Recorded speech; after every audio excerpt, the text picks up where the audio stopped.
bahwa untuk merasakan nikmatnya ini salat hadirin yang mulia, pertama itu adalah betul-betul kita harus mengetahui seluruh bacaan-bacaan yang ada dalam salat. Jadi seluruh bacaan-bacaan yang ada dalam salat itu kita harus tahu, sehingga itu hati kita tidak kemana-mana. Kebanyakan di antara kita itu ketika salat tidak memahami apa yang dia baca, maka inilah yang menyebabkan hati itu terbolak-balik. Yang pertama ingin saya sampaikan bahwa di dalam salat itu ada 5 bacaan yang wajib. 5 bacaan yang wajib kita baca. Kalau kita tidak baca, itu tidak sah kita punya salat. Apakah 5 bacaan yang wajib itu? Itu yang pertama yang wajib kita baca itu adalah takbiratul ihram. Kalau lihat itu tidak dibaca, boleh tidak dibaca, boleh tidak. Tapi takbiratul ihram harus diucapkan. Allahu Akbar. Paling sedikit itu kedengaran oleh kita sendiri. Kemudian yang kedua itu adalah membaca Al-Fatihah. Membaca Al-Fatihah. Nanti kita akan jelaskan makna-makna tertentu, makna-makna daripada Al-Fatihah ini. Kalau Bapak dan saudara mengikuti alurnya Al-Fatihah dan tahu artinya, maka insya Allah kita akan merasakan kenikmatan dalam salat. Kemudian yang ketiga yang harus dibaca wajib, kalau tidak sah salat kita, itu adalah tahiyat. Tahiyat yang dimaksudkan di sini itu adalah tahiyat pertama, karena yang membedakan antara tahiyat pertama dengan tahiyat kedua itu adalah salawat. Jadi kalau tahiyat pertama itu tidak ada salawatnya. Kalau itu salatnya 4 rakaat atau 3 rakaat. Tetapi kalau 2 rakaat tetap tahiyatnya harus langsung tahiyat terakhir. Tahiyat terakhir itu ada salawatnya. Makanya ada yang mengatakan 4, ada yang mengatakan 5. Yang mengatakan 4 itu tahiyat dia bedakan dengan salawat. Jadi tahiyat ini wajib dibaca dan dimaksud tahiyat pertama. Kemudian yang kedua adalah salawat. Allahumma shalli ala Muhammad wa ala ali Muhammad kama shallaita ala Ibrahim wa ala ali Ibrahim wa barik ala Muhammad wa ala ali Muhammad kama barakta ala Ibrahim wa ala ali Ibrahim fil alamin innaka Hamidum Majid. Ada yang menambah sayyidina, tidak jadi masalah. Allahumma shalli ala sayyidina Muhammad wa ala ali sayyidina Muhammad kama shallaita ala sayyidina Ibrahim wa ala ali sayyidina Ibrahim wa barik ala sayyidina Muhammad wa ala ali sayyidina Muhammad kama barakta ala sayyidina Ibrahim wa ala ali sayyidina Ibrahim fil alamin innaka Hamidum Majid. Jadi ini salawat. Jadi ada yang menggabungkan antara tahiyat dengan salawat, dan inilah biasanya dalam tahiyat terakhir. Tapi salat yang 2 rakaat digabung saja, yaitu tahiyat dengan salawat. Inilah yang disebut dengan tahiyat akhir. Karena kalau 2 rakaat itu tidak ada tahiyat pertama, langsung tahiyat akhir. Hadirin yang mulia, kemudian yang terakhir itu adalah mengucapkan salam. Jadi salam itu adalah rukun dan wajib kita baca. Assalamualaikum. Kapan kita tidak baca Assalamualaikum, tidak sah itu salat. Tidak sah itu salat kalau tidak baca Assalamualaikum. Ini yang wajib di sebelah kanan saja, sebelah kiri itu sunnah. Jadi kalau kita mengatakan Assalamualaikum, selesai. Ke kiri itu adalah sunnah. Maka hadirin yang dimuliakan oleh Allah Subhanahu wa taala, inilah 5 bacaan yang wajib harus betul-betul kita baca di dalam salat. Salat tidak, itu tidak sah itu salat. Nah hadirin yang mulia, bagaimana kita sebenarnya dimaksud dengan khusyuk? Khusyuk begini, artinya hati kita itu betul-betul tawadhu kepada Allah. Supaya mudah dipahami begini saja, ketika kita salat tidak ada urusan dunia yang kita ingat, itulah khusyuk, Pak. Sederhana saja. Jadi kalau kita sementara salat ingat perdagangan, ingat kantor, ingat kebun, berarti kita tidak khusyuk. Jadi khusyuk itu ketika kita salat tidak ada urusan dunia yang kita ingat. Semata-mata yang kita ingat adalah Allah atau bacaan-bacaan yang ada di dalam salat. Jadi kalau kita salat, yang kita ingat adalah Allah dan bacaan-bacaan yang ada dalam salat, maka itulah sebenarnya disebut dengan khusyuk secara pengertian sederhana. Nah, hadirin yang mulia, jadi kita bisa kita lihat diri kita masing-masing. Ketika bapak-bapak dan saudara salat, apa kita urusan dunia kita ingat? Ingat harga barang, ingat pekerjaan di kantor, ingat pekerjaan di kebun dan lain sebagainya. Nah, bagaimana kalau kita terganggu dengan hal-hal yang seperti ini? Ulama menjelaskan begini. Kalau kita terganggu dengan urusan-urusan seperti ini, atau ada juga biasanya kan kalau kita sholat berjamaah, kalau Al-Fatihah kan kita sudah tahu artinya bacaan yang lain. Yang biasa kita banyak itu menerawang kemana-mana. Kalau imam sudah baca Al-Fatihah, kemudian baca ayat yang lain, di situ biasanya kita karena kita tidak tahu artinya. Di situlah banyak kita berpikir macam-macam. Di situlah muncul pikiran-pikiran yang berkaitan dengan pekerjaan. Ketika imam sudah membaca Al-Fatihah, dilanjutkan dengan ayat-ayat yang lain. Nah, bagaimana mensiasati itu?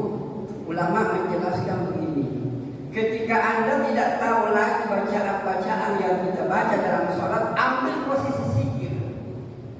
Ambil hati kita ketika Al-Fatihah, amin. Ustaz baca bacaan lain, kita tidak tahu artinya dan kita tidak konsentrasi. Langsung kembalikan zikir. Terserah bapak-bapak mau pakai zikir apa. Mau pakai la ilaha illallah, la ilaha illallah, atau Allah, Allah, Allah, atau subhanallah. Tetapi jangan diucapkan dalam hati saja. Jadi konsentrasi, imam membaca ayat yang tidak tahu, tetap zikir Allah, Allah, Allah. Tapi dalam hati, maka insya Allah hati ini tidak akan kemana-mana.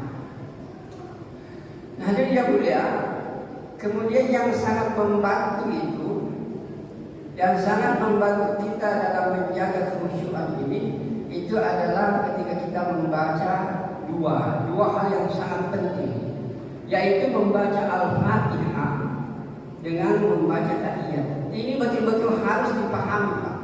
Harus dimengerti artinya. Apa artinya apa ayat-ayat suci Al-Quran Al-Fatihah itu dan apa artinya tahiyat. Kalau dua hal ini kita pahami sungguh-sungguh, Pak, maka sangat luar biasa. Dan bahkan mungkin banyak di antara kita tidak menyadari bahwa di tengah-tengah sholat ada doa yang luar biasa. Itulah doa antara dua sujud. Tapi banyak orang lalai di sini, Pak. Sekalipun ini doa sunat hukumnya, sunat untuk dibaca, tetapi itu kalau kita baca, itulah doa yang luar biasa, Pak. Berarti doa yang paling tinggi itu adalah doa yang kita panjatkan kepada Allah ketika kita mengerjakan amal yang luar biasa. Karena salat ini adalah amal yang tertinggi nilainya, maka doa yang dibaca di dalam salat itu adalah doa yang luar biasa nilainya di sisi Allah. Dan banyak yang tidak perhatikan. Itulah doa di antara dua sujud. Nanti kita akan lihat sebentar. Mari kita lihat dulu lebih awal Al-Fatihah ini, Pak. Memang agak enak sebenarnya kalau kajiannya di subuh, karena agak tenang kita, kemudian waktunya agak panjang karena kita menunggu sholat isya. Kalau lohor itu paling 10 menit, Pak, orang mau kerja. Kalau tarawih orang mau cepat-cepat untuk selesai. Hadirin yang mulia, jadi di waktu subuh ini ketenangan jiwa Allah berikan. Kita masuk dulu ke Al-Fatihah. Al-Fatihah itu dalam sebuah hadis itu dikatakan itu adalah dialog antara seorang hamba dengan Allah. Makanya kalau kita baca Al-Fatihah itu sebenarnya itu Allah jawab itu, Pak. Jadi dalam sebuah hadis itu Allah katakan kalau hamba-Ku itu membaca Al-Fatihah maka Aku akan jawab itu. Hadirin yang mulia, dalam hadis itu dikatakan apabila hamba-Ku mengucapkan alhamdulillahi rabbil alamin, maka Allah langsung jawab itu. Dalam bahasa Arabnya dikatakan hamidani abdi, hambaku memujiku. Jadi kalau kita tidak tahu bahasa Arabnya, bahasa Indonesia saja. Jadi kalau kita baca alhamdulillah, seakan-akan ada jawaban itu dari Allah. Oh, hambaku memujimu. Ar-Rahmanir Rahim, asna alayya abdi. Bahasa Indonesia itu Pak, hambaku menyanjungku. Jadi ketika kita mengatakan Ar-Rahmanir Rahim, itu ada jawaban dari Allah. Hambaku menyanjungku. Malik Yaumiddin, itu Allah jawab, majjadani abdi. Artinya hambaku memuliakanku. Jadi pertama ketika kita mengatakan alhamdulillahirabbil alamin, hambaku memujiku. Ar-Rahmanir Rahim, hambaku memuliakanku. Malik Yaumiddin, hambaku mengagungkanmu. Barulah iyyaka na'budu wa iyyaka nasta'in. Maka Allah akan jawab, ini antara aku dengan hambaku. Ini antara aku dengan hambaku. Apa yang hambaku minta, aku akan kasih. Jadi itu iyyaka na'budu wa iyyaka nasta'in. Allah jawab, ini adalah sesuatu antara aku dengan hambaku. Dan apa yang hambaku minta, aku akan kasih.